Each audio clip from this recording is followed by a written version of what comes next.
Good day to all of you. We are Group 4 and we are reporting freedom and morality. Remember that morality deals with the choices that define who we became and determine our eternal destiny. Sinasabi po dito na tandaan daw po natin ng mga moralidad na tumatalakay sa pagpili na tumutukoy kung sino tayo at tumutukoy sa ating walang hanggang tadhana. How we define and use our freedom will clearly affect this defining choice.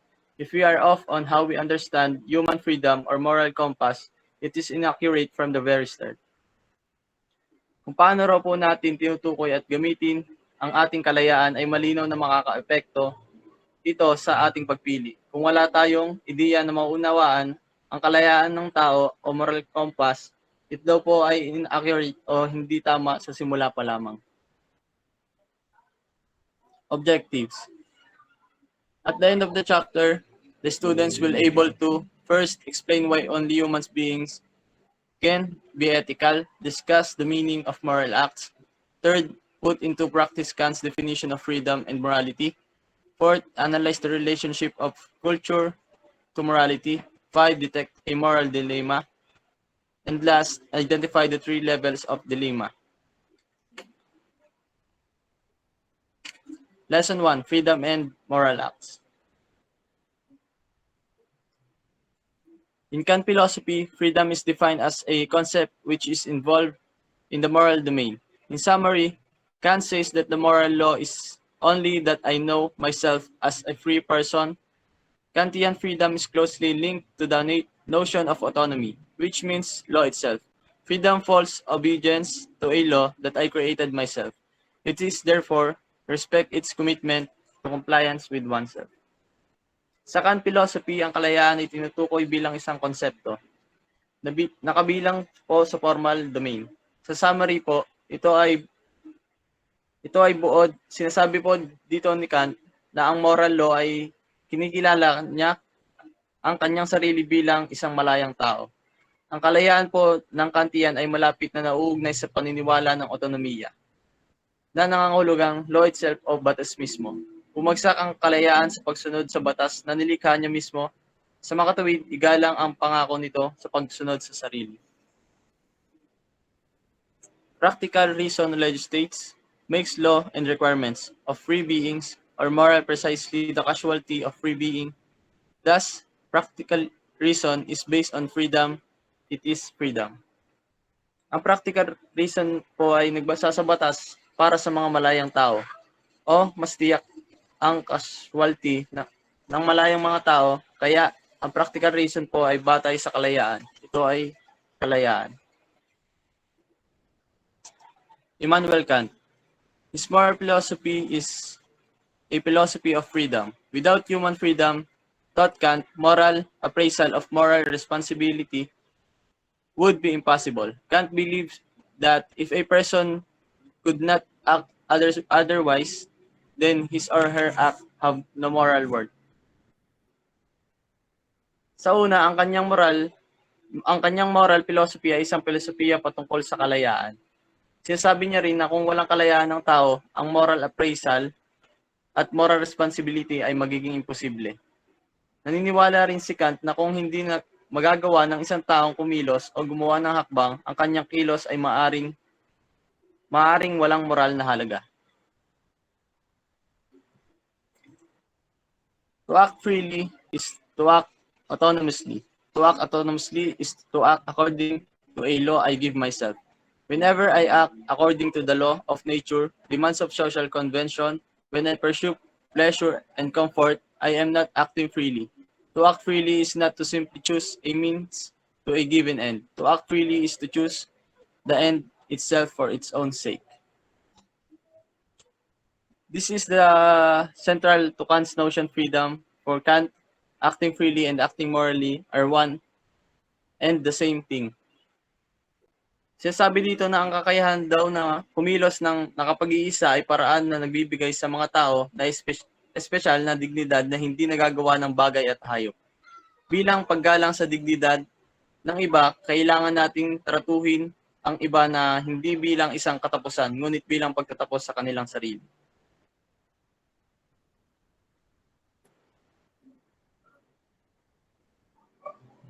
The capacity to act autonomously in this manner gives humans that special dignity things and animals do not have. Respecting this dignity requires us to treat others as means to an end, but it ends themselves. Go, uy, Gabales, ikaw na.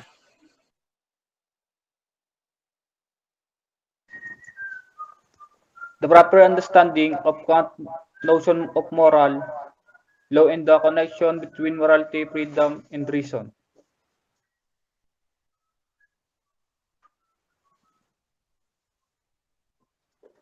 Duty versus inclination morality. Only motive of duty, acting according to the law, I give myself confers moral worth to an action. Any other motive, while possibly commendable, cannot give an action moral worth.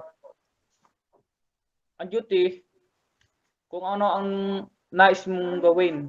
Halimbawa, gusto mong ligawan ng isang babae, naroon yung pagnanais na mapa-oo mo siya. Sa inclination naman, kung ang hilig mo ay ang pag-basketball, doon nakatuon yung nais mo na hindi ka susuko para maabot mo yung pangarap yan. Pangarap na gumaling.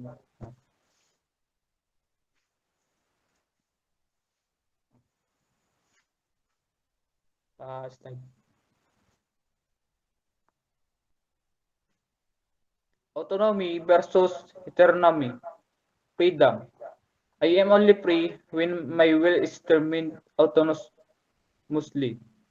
Governed by the law, I give myself being a part of nature. I am not except from its law, and I am inclined or compelled to act according to those laws. Act autonomously. 3. Categorical versus hypothetical imperative reason. Kant acknowledge two ways in which reason can command the will. Two imperatives. Hypothetical imperative uses instrumental reason. If I want X, I must do Y. If I want to stay out of jail, I must be a good citizen and not rob banks. Hypothetical imperatives always conditional. Ang hypothetical imperatives ay ang mga moral na utos na may kondisyon sa mga personal na pagnanais o motibo. Habang ang categorical naman ay ang mga utos na dapat mong sundin.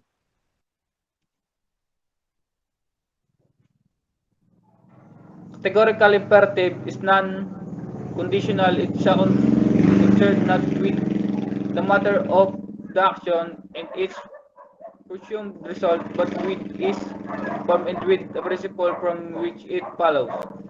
And what is essentially good in the action consists in the mental disposition, let the consequences be what they may.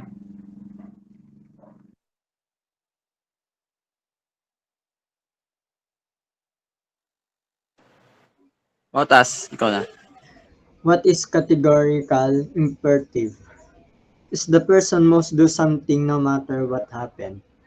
The categorical imperative is something that person must do no matter what the circumstances.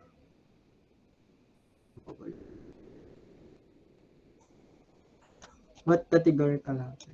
Kant define categorical imperative as commands or moral law all person must follow regardless of their desire or extenuate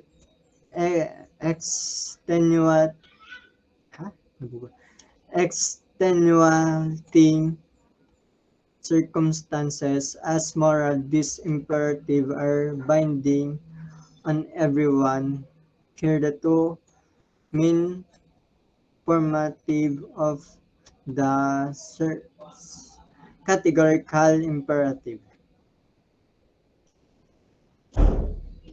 1.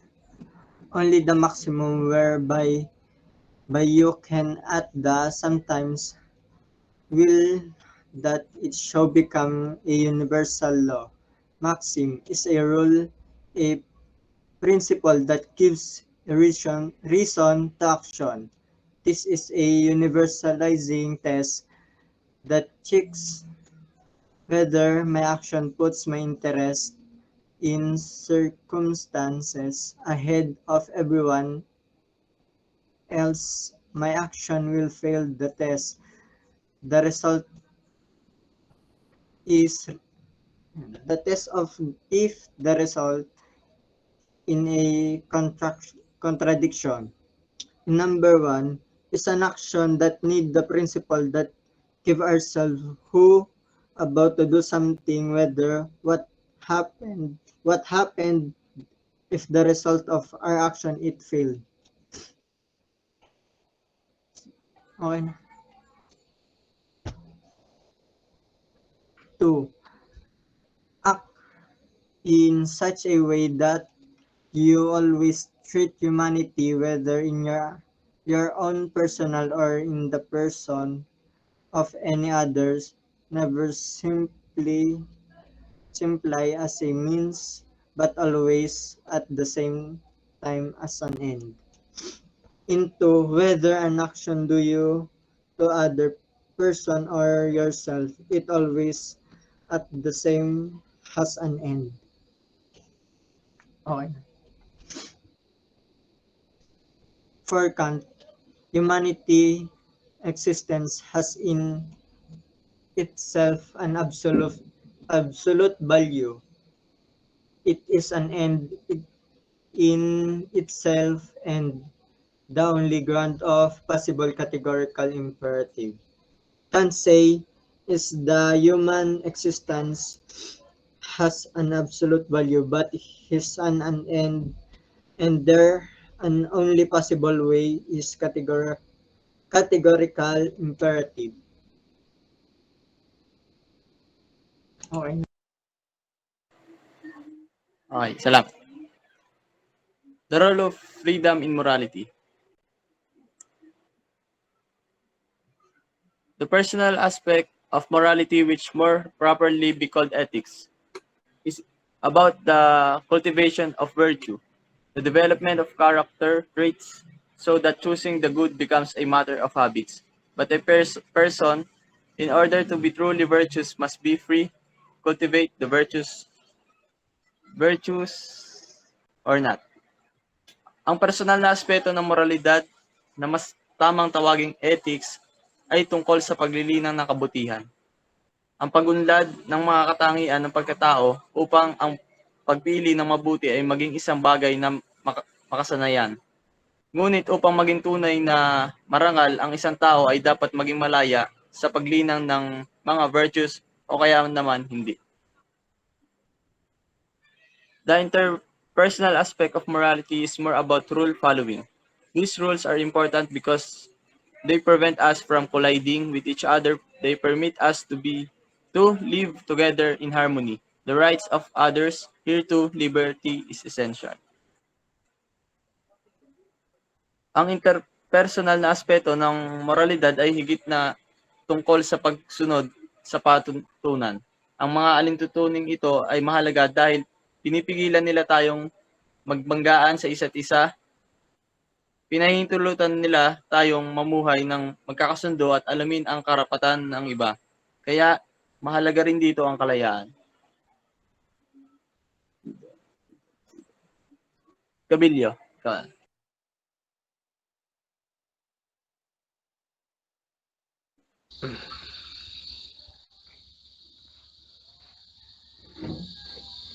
Freedom, the foundation of moral act. Freedom is human's greatest quality and is a reflection of our Creator. Freedom is the power rooted in reason and will to act or not to act. To do this or that and so to perform deliberate actions on one's own responsibility. Having freedom means having responsibility. Every action you choose further determine our character.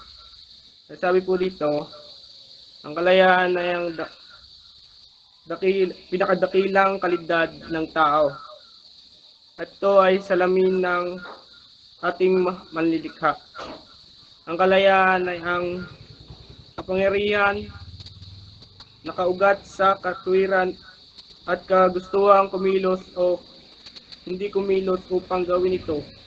O iyon upang maisagawa ang sinadyang pagkilos ng sa sariling responsibilidad. Ang pagkakaroon ng kalayaan ay nangangahulugan ng pagkakaroon ng pananagutan sa bawat aksyon. Pipili ka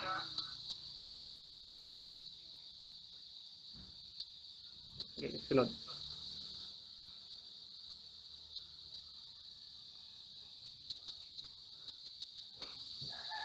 Next slide.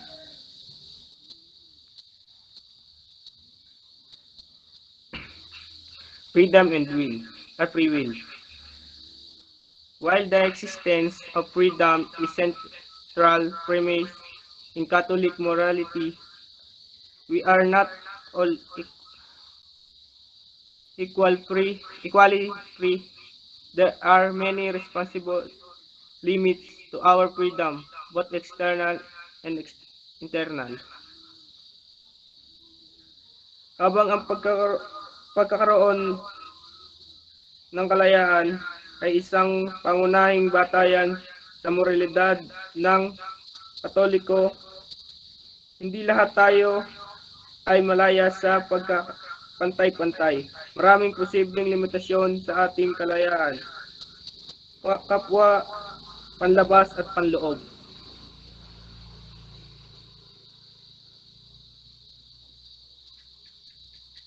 External freedom is a freedom from factors outside ourselves that limit or destroy our free will. Tayo po dito ay isang kalayaan mula sa mga sa labas ng ating sarili na naglilimita o sumisira sa ating malayang pagpasya. Internal freedom is a freedom from interior factors that limit our free will.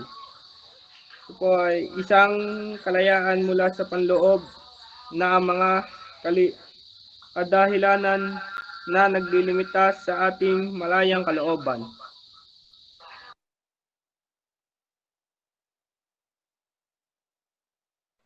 Seryo. Required true freedom. It depends upon the truth. You will know the truth, and the truth will set you free. John 8:32. Ang pinapahiwatig po sa atin ng John 8:32, ang kalayaan mo ay pagsasabi ng totoo. Example, lying to your teacher or friends through freedom is oriented toward a good. We should not understand freedom as possibly of doing evil. Ibig sabihin po nun, sir, yung pagsasabi daw po ng kasinungalingan ay hindi tunay na kalayaan kasi po gumagawa po tayo ng mali para lang po tayo makatakas sa mga responsibilidad ng ginagawa natin sa buhay.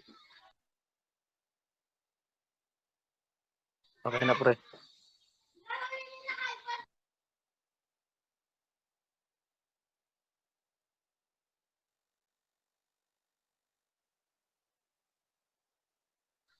Evil in self as dismanners our ability to free. True freedom's required responsibility. There is no such thing responsible freedom. Ibig sabihin po nun, hindi po rin natin kailangan maging responsable kung gusto po natin makamit ang tunay na kalayaan. If we are not free to walk to the road, those freedom is essential to give kindly good human life and all levels of morality. Okay na po.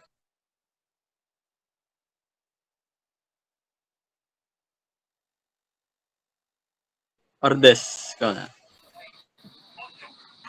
Human act versus act of human.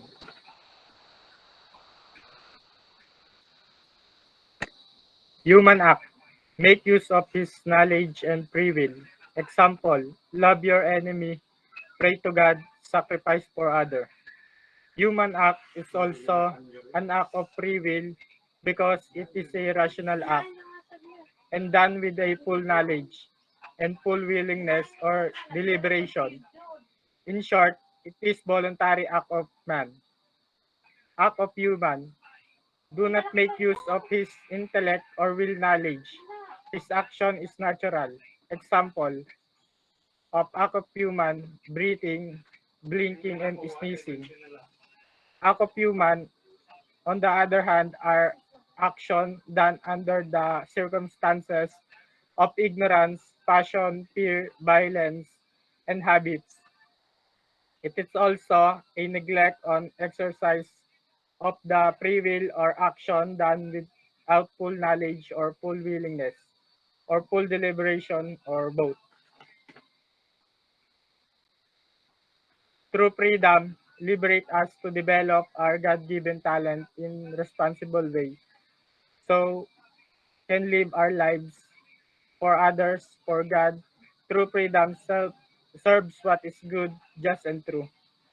Human acts are the concern of morality, while act of human are action which happen in man are not within the control of the will.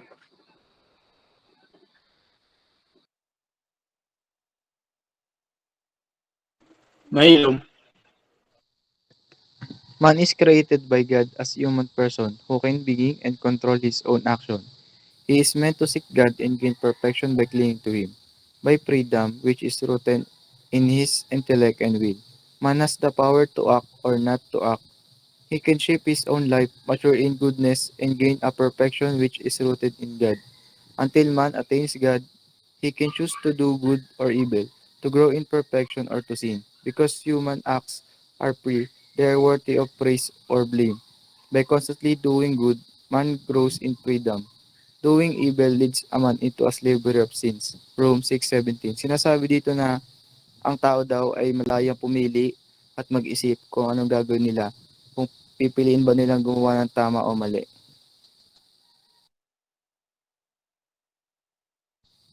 A person is not responsible for an evil act if he did not will it and did not intend it as a mean to an end.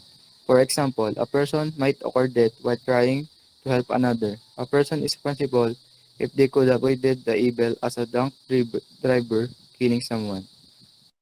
Sinasabi dito na ang tao daw ay makakapili at may malayang pagpili kung anong gagawin nila sa kanilang buhay.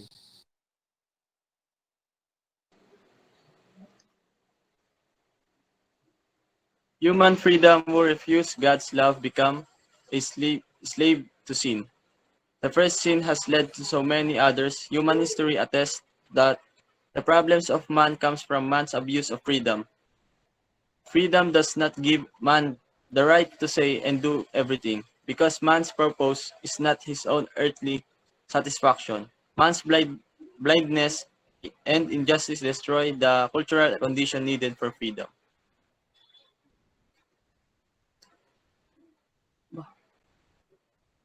Ang malayang tao na tumatanggi sa pag-ibig ng Diyos ay nagiging alipin ng kasalanan. Ang unang kasalanan ay humahantong sa napakaraming tao. Ang kasaysayan ng tao ay nagpapatunay na ang mga problema ng tao ay nagmumula sa pag-aabuso ng tao sa kalayaan. Ang kalayaan ay hindi nagbibigay sa tao ng karapatang sabihin at gawin ang lahat, dahil ang layunin ng tao ay hindi ang kanyang makamundong kasiyahan. Ang pagkabulag at kawalang katarungan ng tao ay sumisira sa mga kultural na kondisyon na kailangan para sa kalayaan.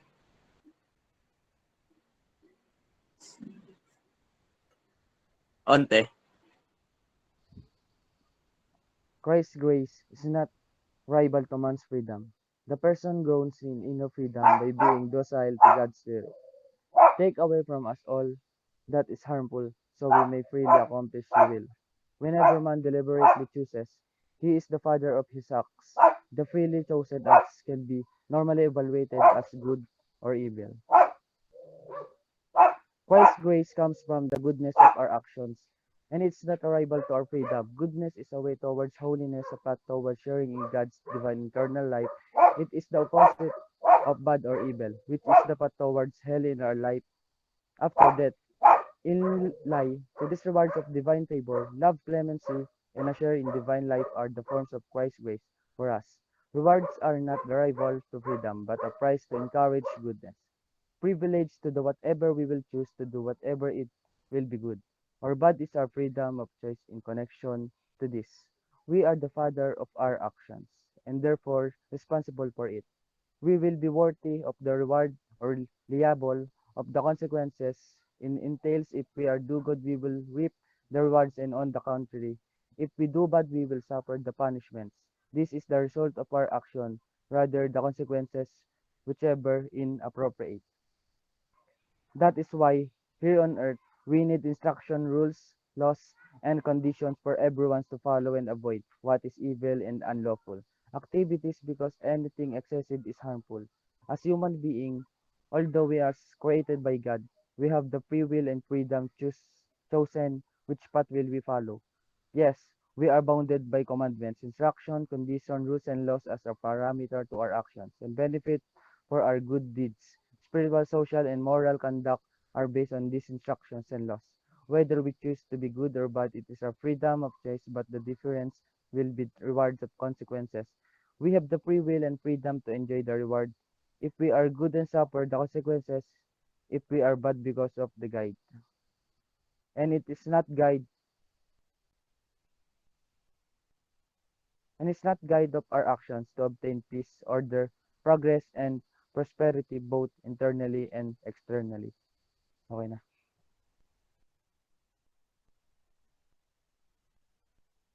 Ay, salamat. Dagdag po sa sinabi ni Onte, ang biyaya daw po ni Kristo ay hindi karibal sa kalayaan ng tao.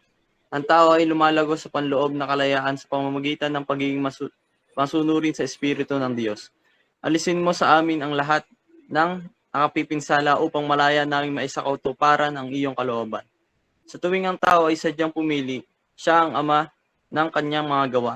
Ang mga malalayang piniling gawin ang gawaing ito ay maaaring masuri sa moral bilang mabuti o masama. Ay, that's all for today. Salamat. Pwede na kayo mag-leave.